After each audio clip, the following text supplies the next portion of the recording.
Ako si Princess Castro, hatid sa inyo ang mga pinakamainit na balita sa bansa dito sa News Force.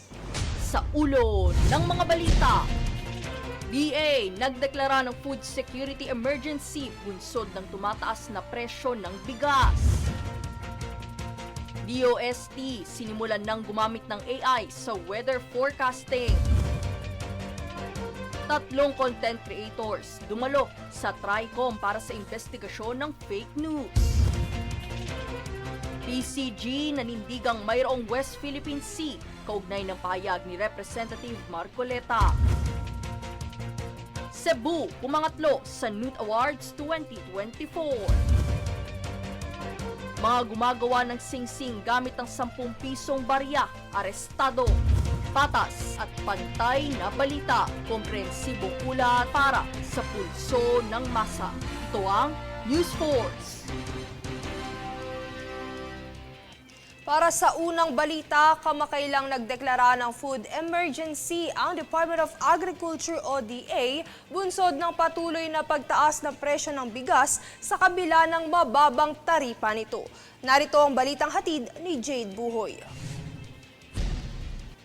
Idineklara ni Agriculture Secretary Francisco Chu Laurel Jr. ang isang food security emergency sa bigas dahil sa patuloy na pagtaas ng presyo nito sa kabila ng pagbaba ng pangdaigdigang halaga at pagbabawas ng taripa. Ang hakbang na ito ay alinsunod sa rekomendasyon ng National Price Coordinating Council o NPCC upang mapanatiling abot kaya ang bigas para sa mga mamamayan. Sa ilalim ng Department Circular No. 3, pinapahintulutan ng National Food Authority o NFA na ilabas ang kanilang buffer stock upang makatulong sa pagpapababa ng presyo. Sa kabila ng pagbaba ng taripa mula 35% patungong 15% noong Hulyo nakaraang taon, patuloy na mataas ang presyo ng bigas sa lokal na pamilihan.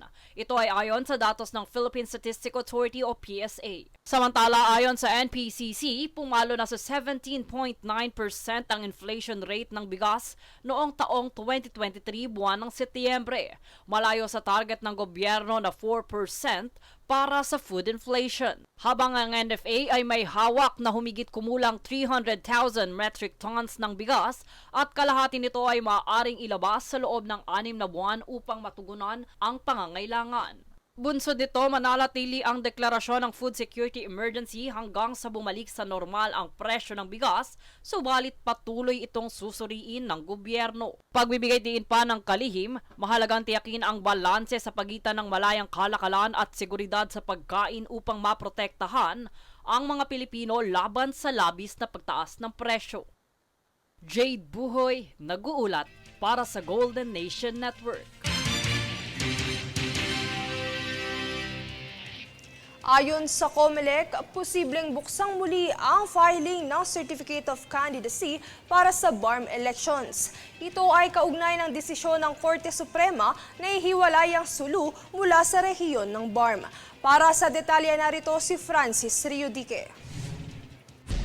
Posibleng buksang muli ang filing ng Certificate of Candidacy o COC para sa Bangsamoro Autonomous Region and Muslim Mindanao o BARM elections. Ito ang kinumpirma ni COMELEC Chairman George Erwin Garcia. Bukod umano kasi sa pagpospone ng BARM election sa May 12, mayroon pa umano itong legal na dilema. Ayon umano kasi sa batas, dapat na 80 positions ang dapat na mahalal sa naturang eleksyon. Ngunit dahil sa desisyon ng Korte Suprema na ihiwalay ang Sulu sa rehiyon ng BARM na may 7 posisyong kabilang, ay hindi mabubuno ang target na posisyon. Ang purpose kung bakit i-reset upang yung Bangsamoro ay makapagpasa ng Act of Parliament upang i-distribute yung 7 na yan sila na. doon sa mga natitirang provinces. Kaya naman maaaring mag-iba o mailipat ang ilang mga posisyon sa BARM. Kaya naman dapat na umanong amyendahan ng BARM ang kanilang Local Government Code, Administrative Code at Election Code. Sa kasalukuyan ay isinusulong na i-move ang kauna-unahang parliamentary election sa BARM sa October 13. Kaya naman ayon kay Garcia, dapat na matapos ng BARM ang nararapat na pag-amyenda bago magbuwan ng Hunyo na panahon na posibleng buksang muli ang pagfa-file ng COC. Samantala, pinaalalahanan naman ng COMELEC ang mga kandidato para sa national and local elections sa Mayo na sumunod sa mga tamang pagdikit ng mga poster. Maghihigpit din umano ang COMELEC sa mga lalabag sa itinakdang halaga na dapat gastusin ng bawat kandidato o party list sa pangangampanya. Francis Riudique, nag-uulat para sa Golden Nation Network.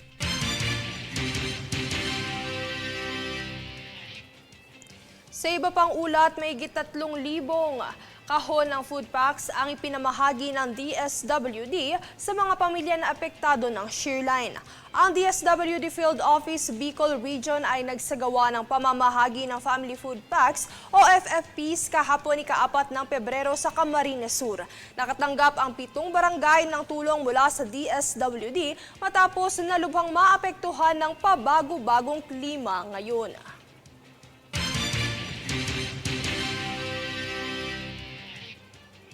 Sinimulan na po ng Philippine Atmospheric, Geophysical and Astronomical Services Administration o PAGASA na gumamit ng Artificial Intelligence o AI para sa weather forecasting.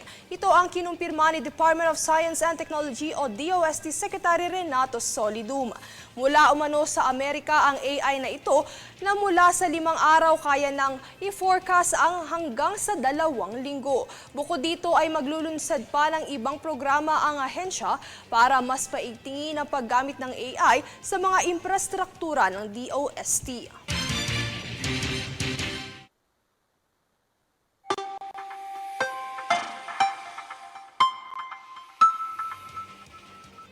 Balitang astronomy. Isang bagong tuklas na asteroid na kinilalang 2024 YR4 ang binabantayan ngayon ng mga siyentipiko dahil sa posibleng pagtama nito sa ating mundo sa taong 2032.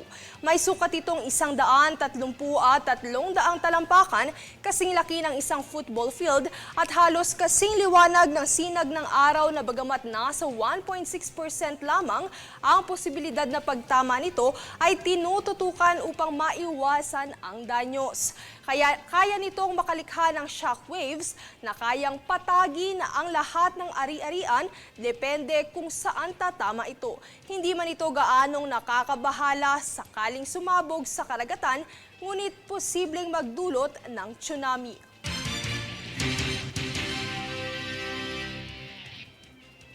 Susunod sa News Force. DOJ, inaresto ang 3 korporasyon bunsod ng tax evasion. PIDEA, nagsagawa ng surprise drug test sa mga kawani ng pamahalaan.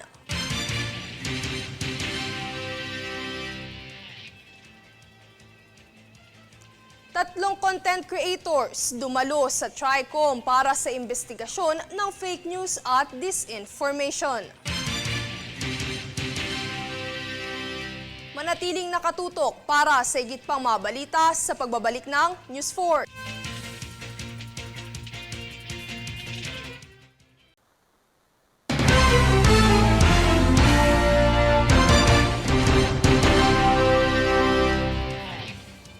Tatlo lamang sa higit 40 social media personalities ang dumalo sa imbitasyon ng Tri-Committee hearing nitong Martes para sa investigasyon ng paglaganap ng fake news at disinformation online. Narito ang detalye.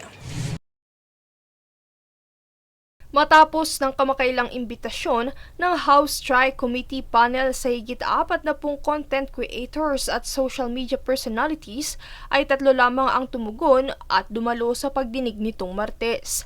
Ang mga ito ay sina Malu Tiquia, Mark Louie Gamboa, at Attorney Enzo Recto o Attorney Ricky Tomotorgo. Habang 39 sa mga inimbitahan ang hindi dumalo sa investigasyon ng Kamara hinggil sa paglaganap ng fake news at disinformation online.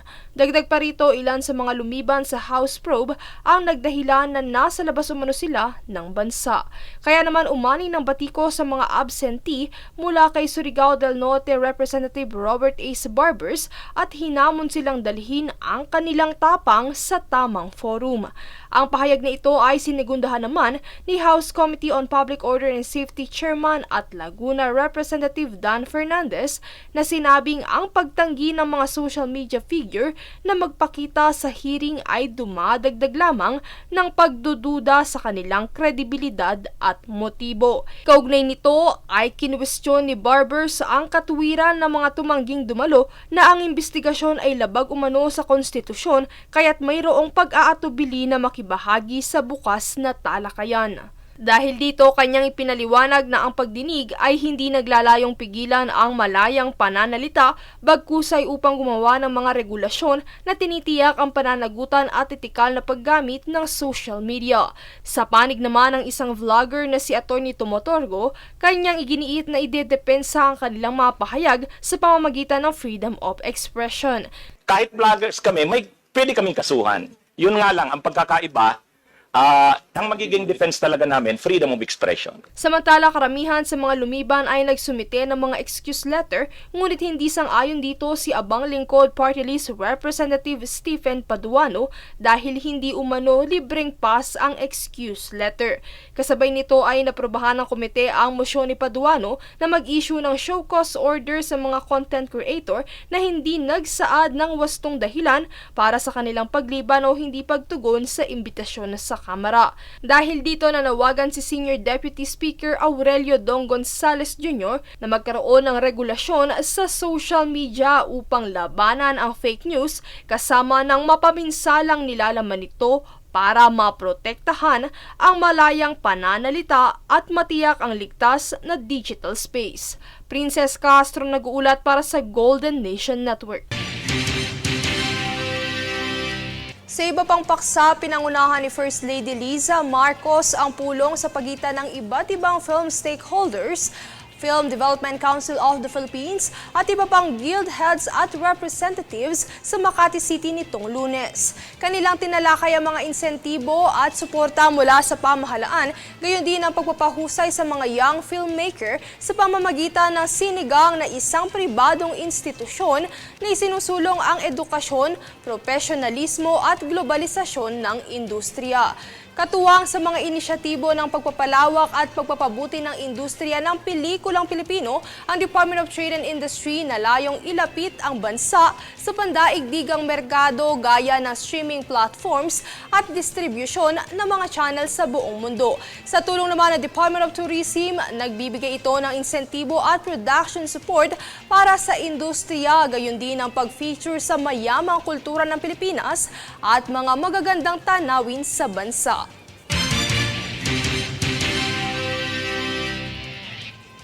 Pinuna ng Philippine Coast Guard o PCG ang naging pahayag na wala umanong West Philippine Sea.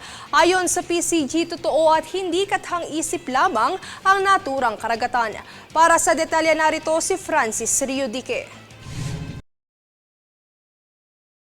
Isang pahayag ng isang kongresista ang tumawag ng pansin ng Philippine Coast Guard. Sa pagdinig ng Kamara ukol sa paglaganap ng fake news sa bansa, sinabi ni Sagip Party List Representative Rodante Marcoleta na wala naman talaga umanong West Philippine Sea. Aniya, ito ay gawa-gawa lamang. Kung titignan umano ang mapa ng Pilipinas, wala naman umanong makikita dito na West Philippine Sea. Kaya naman dapat umanong mabigyan ng edukasyon ang mga Pilipino ukol sa komplikadong issue sa pinag-aagawang teritoryo. Pinalagad naman ito ng Philippine Coast Guard. Ayon sa isang post sa X ni PCG spokesperson for the West Philippine Sea Commodore J. Tariela, kahihiyan umano ang pahayag na walang West Philippine Sea. Kaya naman paano na lamang umano maipaglalaban ng mga kabataan ang exclusive economic zone ng Pilipinas kung isinusuko na ang karapatan na ipaglaban ito? Aniya, naninindigan ng PCG sa pahayag ni Pangulong Ferdinand Marcos Jr. na ang West Philippine Sea ay hindi kathang-isip lamang at ito ay para sa Pilipinas. Francis Riudique, nag-uulat para sa Golden Nation Network.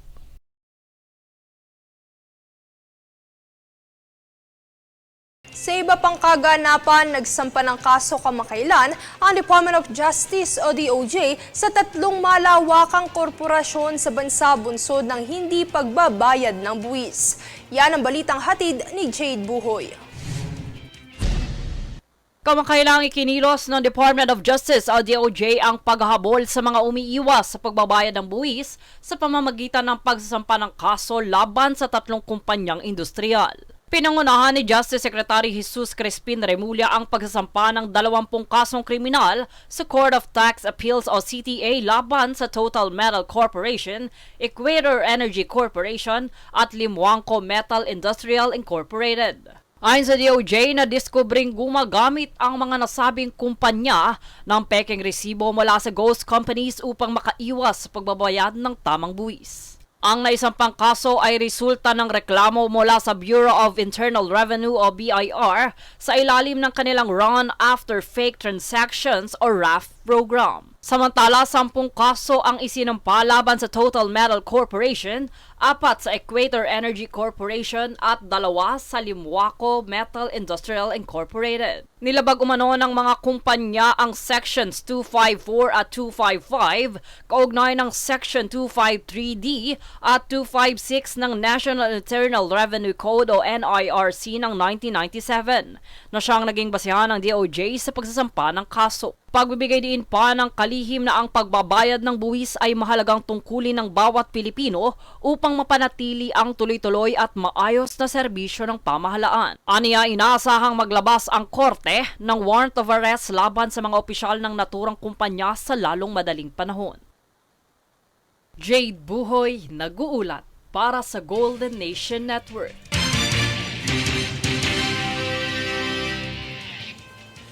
Aktibo ang panguhuli ng kapulisan sa mga blinkers, sirena at iba pang ipinagbabawal pagdating sa mga motorsiklo. Makibalita kay Danisa Lopez. Tila patuloy ang Philippine National Police Highway Patrol Group o PNP-HPG sa pagkukumpiska ng mga ipinagbabawal na kagamitan ng mga motorista pagdating sa kanilang motorsiklo. Sa tala ay nakumpiska ng PNP-HPG nitong Enero lamang ang mahigit 3,000 blinker, wangwang, mufflers at iba pa na mahigpit na ipinagbabawal sa ilalim ng kautusan ni Pangulong Ferdinand Bongbong Marcos Jr. Bukod dito ay aktibo ring binabantayan ng mga pulis ang pulisiyang No Plate No Travel kung saan nasa 1,000 rin ang naitala nitong lumabag. Mula naman sa pinaigting na Land Transportation and Traffic Code ay naitala ng HPG ang 420 sasakyan na inimpound habang mahigit 2,000 sa motorsiklo. Danisa Lopez, nag-uulat para sa Golden Nation Network. Samantala, nakatanggap ng barko bilang donasyon ang Philippine Coast Guard o PCG mula sa Philippine Red Cross bilang tulong na mabantayan ang karagatan ng bansa at agarang pagtugon sa sakuna. Yan ang balitang hatid muli ni Danisa Lopez. Formal na pinirmahan ni Philippine Red Cross sa PRC Chairman at CEO Richard Dick Gordon at Philippine Coast Guard PCG Commandant Admiral Ronnie Gilgavan sa PRC National Headquarters Mandaluyong ang Deed of the Nation ng 55-meter vessel MV Amazing Grace. Ang barko na ito ay handog ng PRC sa PCG upang pagtibay ng kakayahan ng mga Coast Guard sa pagbabantay sa teritoryo ng Pilipinas sa dagat. Anya, ito'y malaking bagay sa humanitarian missions ng PCG at coastal communities kung saan malaki rin ang tulong nito sa pagtugon ng mabilis sa sakuna at kalamidad. Itinuri naman ni Gavan bilang critical asset ang barko na ipinagkaloob ng PRC. Bilang pagkilala naman sa serbisyo ng yumaong ina ni Dick Gordon ay ipapangalan ng barko na BRP Amelia Gordon. Danisa Lopez, nag-uulat para sa Golden Nation Network.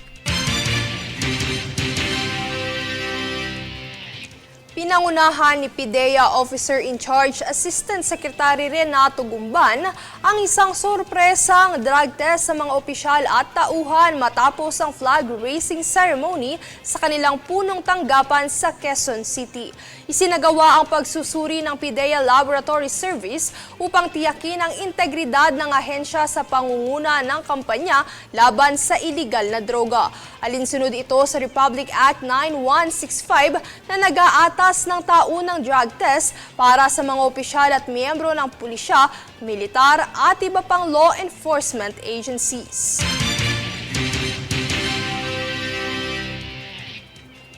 Sa iba pang balita, ibinahagi ng Department of Information and Communications Technology o DICT sa House of Representatives na mayroon silang software tool na maaaring at matukoy sa ilang segundo lamang kung ang isang video ay deepfake o hindi.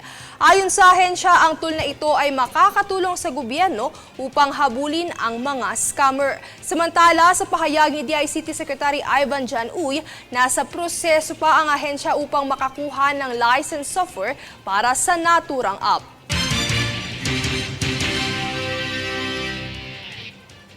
Susunod sa News Force. 128 million pesos na unmarked fuel nasabat sa Subukin Port sa Batangas.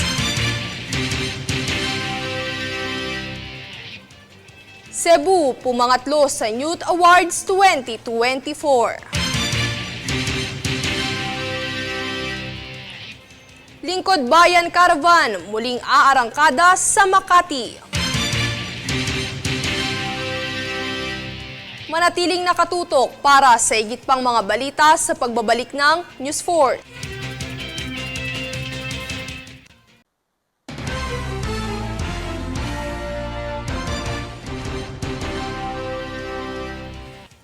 Ipinagdiriwang ng Department of Tourism o DOT ang isa pang milestone na nakuha ng Cebu Islands matapos itong pumangatlo sa area category ng prestihiyosong Noot Awards 2024. Ang parangal ay mula sa global travel booking app na Noot na nagpaparangal sa mga pinakapinupuntahang destinasyon sa buong mundo at nakabase sa isang taong kabuwang halaga ng tour booking. Binibigyang diin ng naiuwing karangalan ang lumalagong epekto ng Cebu sa mga turistang Japanese. Pinapakita rin nito ang epekto ng kampanyang Love the Philippines sa pagpapalakas ng posisyon ng bansa sa merkado ng mga Hapon. Sa kaparehong kagawaran, pinangunahan ni Department of Tourism o DOT Secretary Cristina Frasco kasama ang mga opisyal ng Negros Oriental ang groundbreaking ceremony ng bagong Hyperbaric Chamber Center sa bayan ng Dawi, tahanan ng sikat na Apo Island. Nagmamarka ito bilang hakbang sa inisyatiba ng DOT na palakasin ang dive tourism at pamantasan ng kaligtasan sa scuba diving ng Pilipinas sa pandaigdigang antas. Pinaniniwalaan din na sa pamamagitan ng bagong Hyperbaric Chamber, inaasahan ang paglakas ng turismo sa Visayas at sa rehiyon ng Negros Islands. Nasabat ng Bureau of Customs ang nasa tinatayang 128 milyong piso ng unmarked fuel na hinihinala ring sangkot sa paihi modus sa Subukin Port sa San Juan, Batangas. Narito ang ulat. Tinatayang 128 milyong pisong halaga na smuggled fuel na lula ng isang motor tanker at mga lorry truck ang nasabat ng Bureau of Customs sa BOC sa Subukin Port sa San Juan, Batangas nitong Martes, ika-4 ng Pebrero. Sa pangunguna ng pangkat na pinamumunuan ng Customs Intelligence and Investigation Service Manila International Container Port o CIIS-MICP, Philippine Coast Guard's Task Force Aduana at ng Criminal Investigation and Detection Group Batangas na samsamang kabuwang 217,000 litro ng smuggled na diesel na hinihinala ring sangkot sa illegal fuel transfer o mas kilala sa tawag na paihi modus. Ang 128 milyon pesos na kabuwang halaga ay mula sa komputasyon na 60 pesos kada litro na inimultiply sa kabuwang 217,000 na litro ng gasolina kung saan nagkakahalaga ito ng 13,020,000 pesos. Habang ang motor tanker Felisa naman ay may tinatayang halaga na 60 million pesos at 55 million pesos naman para sa 11 lorry truck. Ayon kay BOC Commissioner Bien Rubio, dahil sa mabilis na aksyon ng operatiba, naging posible ang pagkasamsam ng mga smuggled fuel. Samantala, batay sa isang pahayag ni CIIS-MICP Chief Alvin Enciso, Ang operasyon ay sinagawa matapos ang pagtimbre sa kanila ng impormasyong may iligal na aktibidad na nangyayari sa May Subukin Port. Paliwanag niya na sangkot dito ang ilang foreign nationals na hinihinalang Chinese na kasama sa mga crew. Sila po ay nag-aangkat ng langis doon sa high seas o doon sa international waters kung saan dumidikit po sila sa isang mother vessel o malaking barko na naglalaman din ng langis at sila po ay nililipatan ng langis na ito. Tapos itong Philippine flag carrier naman po na motorized tanker Felisa, ang siya naman dumidikit sa pangpang upang magbaba naman through the mga lorry tanker trucks po. Ayon pa kay Enciso, malaking halaga ang nalulugi sa pamahalaan sa mga transaksyong nakakalusot gaya nito. Kaya't patuloy anya ang ahensya sa pagpatrol ng mga iligal na produktong pumapasok sa bansa. Ang mga sangkot sa umano'y paihimodus na ito ay nabigong magpresenta ng mga kaukulang dokumento, bayad na mga kinakailangang buwis sa atungkulin na nagresulta sa kakulangan ng tamang marka para sa mga produkto. Dahil dito nahaharap ang mga may-ari, kapitan ng barko at tripulante ng sasakyang demotor at mga truck sa kasong paglabag sa Sections 117 at 1113 na Republic Act 10863 o Customs Modernization and Tariff Act, gayon din sa RA 10963 o Tax Reform for Acceleration and Inclusion Law. Princess Castro nag-uulat para sa Golden Nation Network.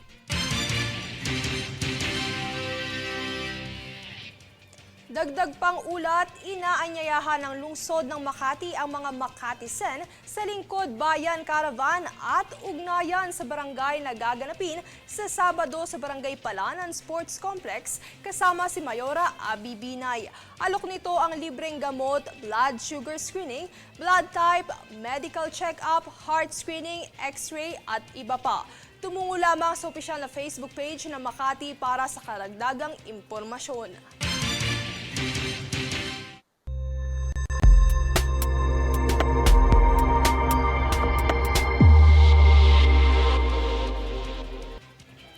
Kalaboso ang 6 na individual sa Paliton Beach, San Juan, Siquijor matapos mapag-alamang gumagawa ang mga ito ng singsing gamit ang 10 pisong barya. Ibinebenta ng mga ito ang gawang singsing sa halagang 1,500 piso sa mga foreigners. Aabot sa 20 hanggang 30 ang nabebenta na singsing na gawa sa barya na kayang gawin ng grupo sa loob lamang ng 40 minuto. Dahil dito, pananagutin ng Bangko Sentral ng Pilipinas at Philippine National Police ang mga ito sa paglabag sa Presidential Decree No. 247 dahil sa pagsira ng mga perang barya ng Pilipinas. Posible ring makulong hanggang 5 taon at pagbayarin ng multang hindi hihigit sa 20,000 piso ang mga suspect. At narito ang recap ng mga nagbabagang balita ngayon. Sa ulo ng mga balita, BA nagdeklara ng food security emergency bunsod ng tumataas na presyo ng bigas. DOST sinimulan ng gumamit ng AI sa weather forecasting. 3 content creators dumalo sa TRICOM para sa investigasyon ng fake news. PCG nanindigang mayroong West Philippine Sea kaugnay ng pahayag ni Representative Marcoleta. Cebu pumangatlo sa Newt Awards 2024. Mga gumagawa ng singsing gamit ang 10 pisong barya, arestado. Patas at pantay na balita, komprehensibong ulat para sa pulso ng masa. Ito ang News Force. At yan ang pinakamainit na mga balita ngayong araw. Manatiling nakatutok sa aming mga ulat at updates sa aming Facebook page, facebook.com/Golden Nation Network. Ako si Princess Castro at ito ang News Force.